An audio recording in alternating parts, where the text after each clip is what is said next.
Welcome back to merit to excel easy learning.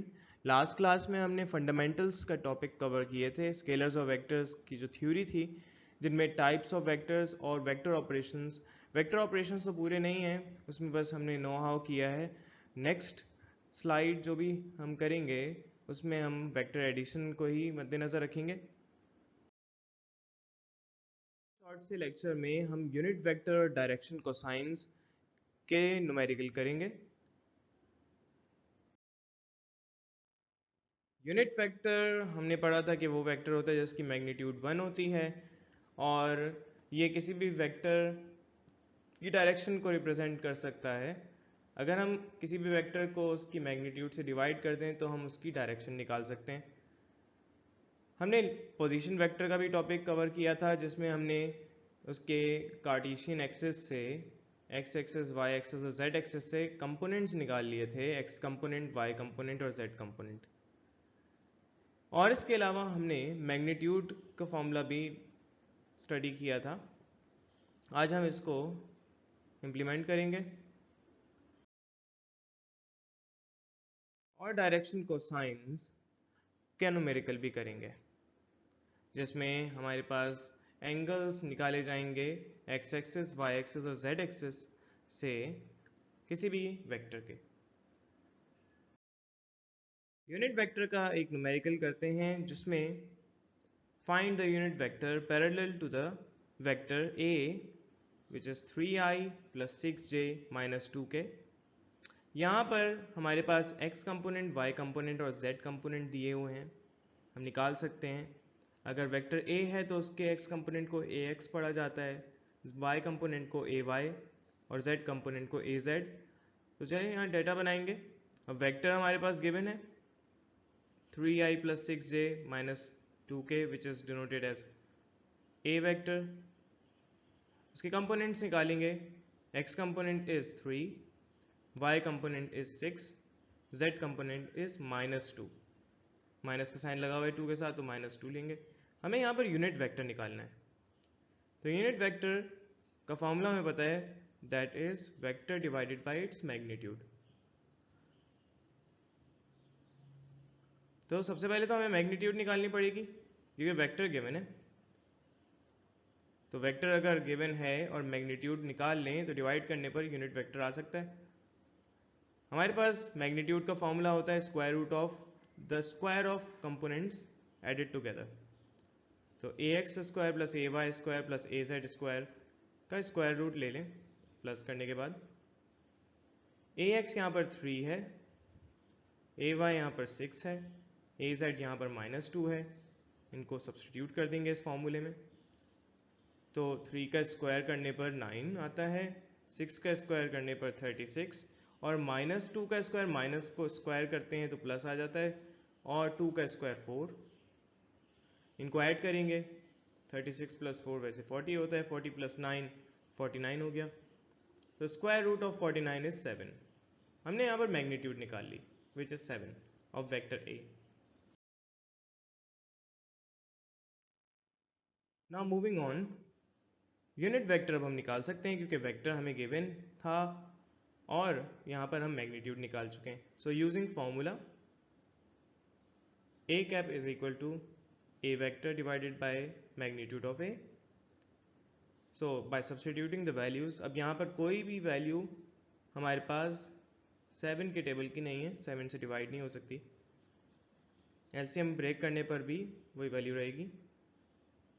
तो हमारे पास 3/7i plus 6/7j minus 2/7k इसके unit vector आ गया।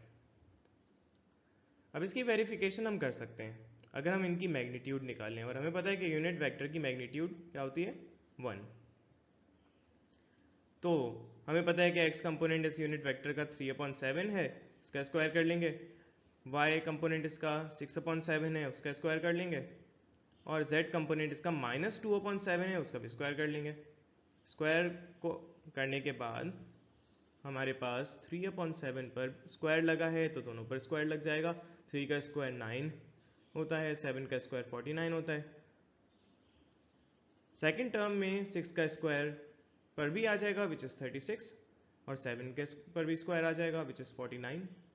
Minus का square plus हो जाता है, क्योंकि इवन नंबर्स अगर पावर हों तो माइनस पर आने पर पॉजिटिव हो जाती है वैल्यू। 2 का स्क्वायर 4 और 7 का स्क्वायर 49। अब एलसीएम यहाँ पर सेम आएगा 49, एलसीएम ले लेंगे तो कुछ इफेक्ट नहीं पड़ा, 49 कैंसिल हो जाता है। तो ऐड करने पर 49 अपॉन 49, 49 कैंसिल हो गया, 1 आया, और 1 स्क्वायर रूट 1 ही होता है। तो इस तरह से वेरिफिकेशन भी हो गई यूनिट वेक्टर की कि मैग्नीट्यूड उसकी 1 होती है। अब हम डायरेक्शन कोसाइंस का एक न्यूमेरिकल करेंगे जिसमें हमें एंगल निकालना है alpha beta gamma.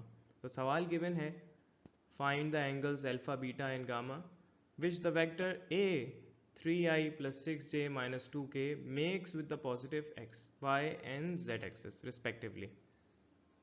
So data is given, vector is given in which all the components are ax, ay and az.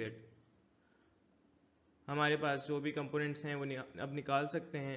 आई यानी रेक्टेंगुलर यूनिट वेक्टर्स आई जे के साथ जो भी वैल्यूज़ लिखी होती हैं वो कंपोनेंट्स होते हैं। तो ए एक्स यहाँ पर है 3, ए वाई यहाँ पर है 6, ए जेड यहाँ पर है -2। तो हम एंगल्स निकाल लेंगे अल्फा बीटा एंड गामा, और इसके लिए हमें डायरेक्शन कोसाइंस की ज़रूरत पड़ेगी। और डायरेक्शन कोसाइंस में हमारे पास फॉर्मूला होता है cos alpha equals to A x upon A, cos beta equals to A Y upon A, cos gamma equals to A Z upon A. लेकिन इससे पहले हमें मैग्नीट्यूड निकालना पड़ेगी, और मैग्नीट्यूड बिल्कुल पिछले सवाल की तरह निकालेंगे, A x square plus A Y square plus A Z square and then taking the square root.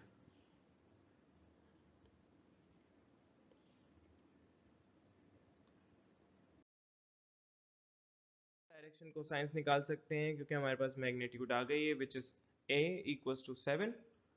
तो हमारे पास डायरेक्शन को साइंस का फॉर्मूला होता है cos alpha equals to A x upon a. X component हमने देखा है 3 है और a 7, डिवाइड करेंगे 0.428, यहाँ पर cos अल्फा आ जाएगा। अब ये cos अल्फा हमें नहीं निकालना, हमें अल्फा चाहिए। तो चलिए पहले तो डायरेक्शन को साइंस निकाल लेते हैं। तो cos बीटा निकालेंगे which is a Y upon a, substitute करते हैं y component which is 6 and magnitude of a which is 7। तो डिवाइड करने पर 0.857 cos बीटा आ जाएगा। Now cos gamma equals to A Z upon a. So by putting the values x component, y component, इसी तरह से z component भी है वेक्टर से निकाला था, z कंपोनेंट -2 है और मैग्नीट्यूड ऑफ a इज 7। तो डिवाइड करने पर -0.285 आ जाएगा क्योंकि z कंपोनेंट माइनस में था। तो ये हमारे पास cos अल्फा, cos बीटा और cos गामा आ गया। अब हम यहाँ पर एंगल निकाल सकते हैं alpha beta gamma cos inverse करके। अगर cos अल्फा हमने निकाला है 0.428, तो हम कैलकुलेटर में शिफ्ट दबा के अगर cos का बटन दबाएं तो cos इनवर्स आ जाता है, और फिर उसमें 0.428 की वैल्यू पुट कर दें। याद रहे यहाँ पर आपका कैलकुलेटर डिग्रीज में होना चाहिए, अगर नहीं है वैल्यूज़ ये नहीं आ रही तो आप रीसेट कर दें इसको। तो अल्फ़ा हमारे पास 64.6 डिग्रीज आएगा। इसी तरह से बीटा निकालने के लिए हम दोबारा कॉस इन्वर्स करेंगे 0.857 को, तो बीटा 31 डिग्रीज आ जाएगा। और कॉस गामा -0.285 हमने निकाला है, इस पर भी इन्वर्स लगा देंगे कॉस का, तो 106.5 डिग्रीज हमारे पास इसका एंगल आ गया जेड एक्सिस के लिहाज से।